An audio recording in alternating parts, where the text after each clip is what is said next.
El 26 de julio de 1944, el piloto de la RAF Tommy Broom volaba a bordo de un de Havilland Mosquito a alta altitud sobre el territorio alemán cuando algo pasó junto a él a una velocidad que su mente tardó varios segundos en procesar. No era un Focke-Wulf. No era un Messerschmitt de hélice. No tenía hélice. Lo que cruzó a su lado dejando dos estelas de humo negro y denso era algo que ningún manual de combate aéreo había contemplado. Broom transmitió por radio una descripción que dejó en silencio a todo su escuadrón. Luego escribió en su informe oficial algo que los servicios de inteligencia aliados tardaron días en aceptar como verdad. Había visto un avión a reacción. Y ese avión ya estaba en guerra. Para entender lo que significó el Messerschmitt Me-262 en 1944, hay que entender primero lo que estaba pasando con Alemania en ese momento. No el Tercer Reich de los mapas en expansión de 1940 y 1941. No la maquinaria industrial que aplastó Francia en 6 semanas. Alemania en 1944 era un país que perdía la guerra en todos los frentes simultáneamente. La Wehrmacht retrocedía en el este. Los aliados habían desembarcado en Italia. Los bombardeos estratégicos sobre las ciudades alemanas eran sistemáticos, devastadores, prácticamente ininterrumpidos. La Luftwaffe, que alguna vez dominó los cielos de Europa, estaba siendo desangrada por la superioridad numérica aliada. En ese contexto de desesperación calculada, el Reichsluftfahrtministerium, el Ministerio de Aviación del Reich, puso toda su atención en un programa que llevaba años desarrollándose en secreto. Un programa que prometía devolver a Alemania la superioridad aérea de una sola vez. No con más aviones convencionales. No con mejores hélices. Sino con una tecnología que haría obsoleto todo lo que volaba en ese momento sobre Europa. El proyecto llevaba el nombre en clave de Jualve. La golondrina. Pero lo que estaban construyendo en las instalaciones de Messerschmitt en Augsburgo no tenía nada de delicado. La idea de un avión impulsado por turborreactores no nació de la desesperación de guerra. Nació mucho antes. En 1938, cuando la Luftwaffe aún se consideraba invencible y la guerra era apenas una posibilidad en el horizonte, el ingeniero Hans von Ohain había desarrollado en Alemania un motor a reacción funcional casi en paralelo con Frank Whittle en Gran Bretaña. Pero fue Willy Messerschmitt, el arquitecto de algunos de los cazas más temidos de la guerra, quien vio primero el potencial de aplicar esa tecnología a una plataforma de combate real. Messerschmitt era un hombre de contradicciones. Brillante y calculador, tenía una relación tensa con el propio Hermann Göring, comandante de la Luftwaffe, quien desconfiaba de su carácter independiente. Pero Messerschmitt sabía diseñar aviones como pocos en el mundo, y cuando el Ministerio de Aviación emitió los primeros requerimientos para un caza de propulsión a reacción en 1939, fue su equipo el que tomó la delantera. El diseño inicial era radicalmente diferente a todo lo que había volado hasta entonces. Sin hélice. Sin motor de pistón. Una nariz puntiaguda que no albergaba el habitual motor radial sino que simplemente cortaba el aire. Dos nacelas bajo las alas, una en cada lado, que contendrían los motores a reacción. Un ala en flecha ligera.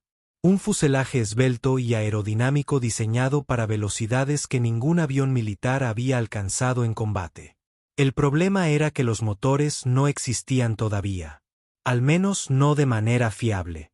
Los primeros motores a reacción destinados al Me-262, los BMW P3302, resultaron inadecuados. Insuficientes en empuje. Propensos a fallas catastróficas. Durante los primeros años del programa, el proyecto estuvo técnicamente atrapado, esperando un motor que pudiera cumplir con lo que el diseño prometía. Y fue allí, en esa espera, donde el programa estuvo a punto de morir antes de nacer. La salvación llegó de Yankees. La empresa desarrolló el Jumo 004, un turborreactor axial que, en su versión 004A, generaba aproximadamente 800 kilogramos de empuje. No era perfecto. Tenía una vida útil ridículamente corta, a veces menos de 25 horas de operación, y era sensible a las aceleraciones bruscas del acelerador, que podían provocar una extinción del motor en pleno vuelo. Pero funcionaba. Y cuando se montaron dos de ellos bajo las alas del Me-262, el avión transformó por completo su carácter. El primer vuelo con motores a reacción como única fuente de propulsión tuvo lugar el 18 de julio de 1942, en el aeródromo de Leipein, en Baviera. El piloto de pruebas fue Fritz Wendell, uno de los aviadores de prueba más experimentados de Messerschmitt, un hombre que conocía las excentricidades de los prototipos mejor que nadie. Wendell había volado versiones anteriores del Me-262 con motores de pistón auxiliares, pero aquel día, por primera vez, el avión despegó impulsado únicamente por reacción. Lo que Wendell reportó al aterrizar cambió el tono de todo el programa. El avión era veloz. Inusualmente veloz. Desconcertantemente veloz. Mantenía una estabilidad razonable a alta velocidad. Pero tenía problemas. Los motores eran caprichosos. El aterrizaje requería una técnica completamente diferente a cualquier avión convencional porque los motores a reacción respondían lentamente a los cambios de potencia, lo que hacía que el enfoque final fuera una operación de precisión bajo presión constante. Y el tren de aterrizaje tenía deficiencias que tardarían meses en corregirse. El programa continuó. Los ingenieros trabajaron a un ritmo frenético para corregir cada falla identificada. La versión definitiva del motor, el Jumo 004, B1, producía aproximadamente 900 kilogramos de empuje en cada nacela. Con dos de ellos, el Me-262 podía alcanzar velocidades cercanas a los 870 km por hora en condiciones óptimas. Para 1944, cuando el mejor caza con hélice de los aliados podía volar a aproximadamente 680 km por hora en las mejores condiciones, esa diferencia era abismal. Era el equivalente de poner a un corredor de fondo a competir contra un automóvil. El armamento era igualmente brutal. 4 cañones Rheinmetall Borsig Mk-108 de 30 mm en la nariz. Cada uno capaz de disparar a una cadencia de 660 disparos por minuto. Un solo proyectil de ese calibre podía destrozar un combatiente. 3 o 4 garantizaban la destrucción de un bombardero pesado. Los ingenieros habían diseñado el sistema de armamento específicamente para atacar las formaciones de B-17 y B-24 que cruzaban el espacio aéreo alemán en oleadas masivas. El Me-262 no era simplemente un caza rápido. Era un cazabombarderos destructor diseñado con un propósito claro. Y entonces, en el momento más crítico, Adolf Hitler intervino. A principios de 1944, cuando la producción en serie estaba a punto de comenzar, Hitler exigió que el Me-262 fuera convertido en bombardero de alta velocidad.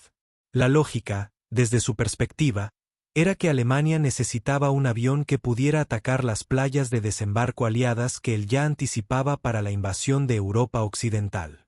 Un bombardero que volara tan rápido que los cazas enemigos no pudieran interceptarlo. La idea tenía cierta coherencia táctica. La implementación fue un desastre. Los ingenieros de Messerschmitt, incluyendo al propio Willy Messerschmitt, sabían que el diseño del Me-262 no era óptimo para cargar bombas. Modificarlo para ese rol comprometería su velocidad, su maniobrabilidad y su propósito original. Pero nadie contradecía a Hitler sobre decisiones de armamento sin consecuencias graves. El programa se bifurcó. Algunos ejemplares se convirtieron en la variante Sturmvogel, el pájaro de tormenta, configurada como bombardero ligero. Y la versión de caza, el Hwalbe, la golondrina, quedó atrapada en una especie de limbo burocrático mientras la guerra avanzaba sin ella. Fue el general Adolf Galland, uno de los ases de caza más condecorados de la Luftwaffe, quien más luchó contra esa decisión.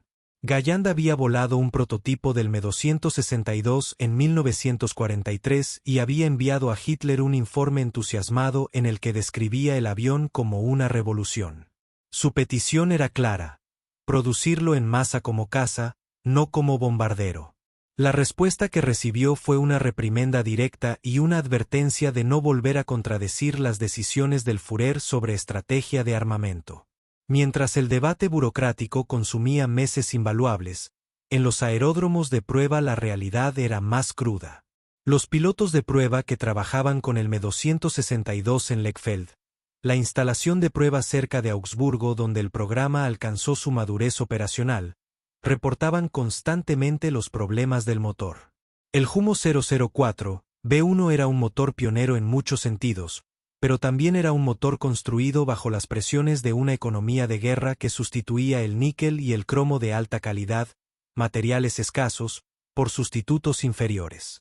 Eso significaba que los álabes de la turbina se desgastaban rápidamente, que el motor podía simplemente detenerse en pleno vuelo sin advertencia, y que los intentos de acelerar bruscamente el acelerador podían provocar una extinción instantánea del motor, lo que a baja altitud significaba la muerte. Erich Ohagen, uno de los pilotos de prueba del programa en Lechfeld, describió en sus memorias la sensación de volar el Me-262 como una experiencia de dualidad permanente. La euforia de velocidades que ningún piloto había experimentado antes, combinada con la conciencia constante de que los motores debajo de cada ala eran capaces de traicionarte en el momento menos conveniente. A pesar de todos esos problemas, la presión de la guerra terminó imponiéndose sobre la burocracia. En junio de 1944, unidades experimentales comenzaron a recibir los primeros ejemplares de producción. Y cuando finalmente el Me-262 apareció en el espacio aéreo aliado en números apreciables, el efecto fue exactamente el que los ingenieros de Messerschmitt habían predicho. El Comando Nowotny, nombrado en honor al mayor Walter Nowotny, uno de los ases más condecorados de la Luftwaffe con más de 250 victorias aéreas confirmadas, fue la primera unidad de caza equipada con el Me-262 en cantidad suficiente para operar de manera tácticamente relevante. Nowotny era un piloto excepcional, un austriaco de apenas 23 años que había ganado la Cruz de Caballero con hojas de roble, espadas y brillantes, una de las condecoraciones más raras del Tercer Reich. Y fue él quien tuvo la misión de demostrar en combate real lo que el Me-262 podía hacer. Las primeras misiones fueron reveladoras. Los B-17 de la Octava Fuerza Aérea Norteamericana, que habían aprendido a volar en formaciones apretadas para maximizar la defensa mutua con ametralladoras, descubrieron que esas tácticas eran inútiles contra un avión que se aproximaba a más de 800 km por hora. Los artilleros de los bombarderos apenas tenían tiempo de detectar al Me-262 antes de que ya hubiera disparado y se alejado fuera de alcance. Las formaciones de bombarderos comenzaron a reportar un tipo de ataque que no encajaba en ningún patrón conocido. La reacción aliada fue rápida y metodológica. Los servicios de inteligencia comenzaron a compilar todos los avistamientos. El primer informe detallado confirmado llegó a finales de julio de 1944, cuando un piloto de reconocimiento fotográfico fotografió un Me-262 en tierra en un aeródromo alemán. La imagen circuló por los estados mayores aliados con una velocidad que reflejaba la gravedad de lo que estaban viendo. Convocaron reuniones de emergencia. Se revisaron doctrinas de combate aéreo. Se emitieron instrucciones específicas. Si avistabas un avión sin hélice y con esa silueta característica, no intentaras perseguirlo en vuelo horizontal. Nunca lo alcanzarías. La táctica aliada que eventualmente demostró ser más eficaz fue también la más reveladora de la vulnerabilidad fundamental del Me-262. Los pilotos de caza aliados aprendieron a esperar. A rondar los aeródromos conocidos donde operaba el Me-262. Y a atacarlo en los únicos momentos en que su velocidad superior no significaba nada: el despegue y el aterrizaje. Porque allí estaba el talón de Aquiles del avión más avanzado de la Segunda Guerra Mundial. Los motores Humo 004 tardaban tiempo en alcanzar plena potencia. Durante el despegue, cuando el avión aceleraba sobre la pista, era vulnerable durante los primeros momentos.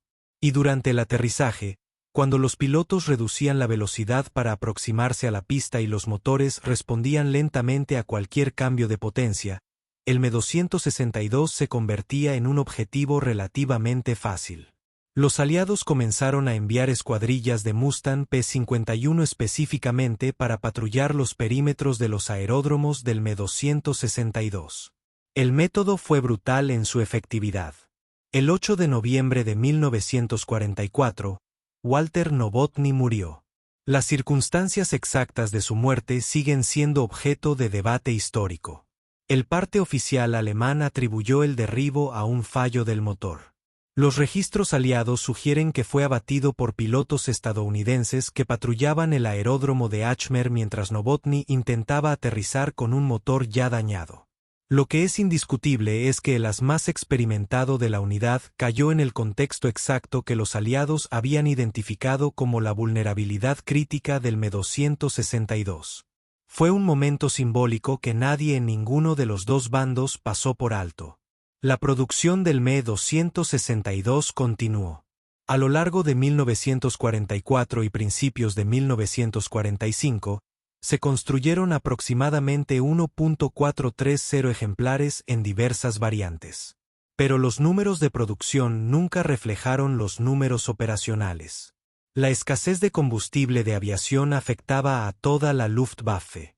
Los pilotos disponibles con suficiente experiencia para manejar las peculiaridades del avión eran cada vez más escasos. Las instalaciones de producción sufrían los bombardeos constantes. Y el sistema logístico alemán, que para principios de 1945 estaba en colapso sistémico, hacía casi imposible mantener los aviones en condiciones operativas. La unidad JG-7, equipada con el Me-262, logró infligir pérdidas considerables a los bombarderos aliados durante los meses finales de la guerra. En algunas misiones individuales, pilotos como Georg Peter Eder o Heinz Barr lograron victorias aéreas que demostraban el potencial devastador del avión en condiciones favorables. Pero el potencial nunca se materializó a escala suficiente para cambiar el curso de la guerra. Llegó demasiado tarde. Se produjo en números demasiado pequeños. Se desplegó con pilotos que no habían tenido tiempo suficiente de entrenamiento en una plataforma que no perdonaba errores. Al final de la guerra, los ejércitos aliados capturaron varios ejemplares intactos. Tanto los norteamericanos como los británicos y los soviéticos comprendieron inmediatamente el valor de lo que tenían en sus manos. El Me-262 fue desarmado, estudiado, transportado, diseccionado. Sus motores influenciaron directamente el desarrollo de los primeros cazas a reacción de la posguerra. Su diseño de ala en flecha moderada fue analizado en los laboratorios de investigación aeronáutica de 3 continentes. Varios de los ingenieros que habían trabajado en el programa fueron reclutados, presionados o simplemente llevados a trabajar en programas de aviación de las potencias victoriosas. Willy Messerschmitt sobrevivió a la guerra. Fue juzgado, clasificado como simpatizante del régimen en los procesos de desnazificación, y prohibido de trabajar en la industria aeronáutica alemana durante años. Eventualmente regresaría al diseño aeronáutico, pero el avión que representó el punto más alto de su carrera, el avión que transformó para siempre la forma en que el mundo concebía el combate aéreo, quedó detenido en los museos y en los libros de historia. Había llegado demasiado pronto para el mundo que lo rodeaba, y demasiado tarde para el régimen que lo necesitaba. Lo que el Me-262 demostró no fue solo que los motores a reacción eran superiores. Demostró que una sola innovación tecnológica, si llega en el momento correcto y en los números correctos, puede reescribir las reglas del combate aéreo en cuestión de semanas. Los aliados lo entendieron. Por eso sus ingenieros estudiaron cada remache de los ejemplares capturados. Por eso el F-86 Sabre que enfrentó a los MiG sobre Corea apenas 6 años después llevaba en su genética aerodinámica una deuda directa con lo que Messerschmitt y su equipo construyeron en los talleres secretos de Augsburgo durante los años más oscuros del siglo XX. El cielo de Europa nunca volvió a ser el mismo después de que una silueta sin hélice cruzó a 870 km/h sobre la cabeza de un piloto de la RAF que tardó varios segundos en entender lo que había visto. Ese momento marcó el fin de una era, y el comienzo de otra que todavía no ha terminado.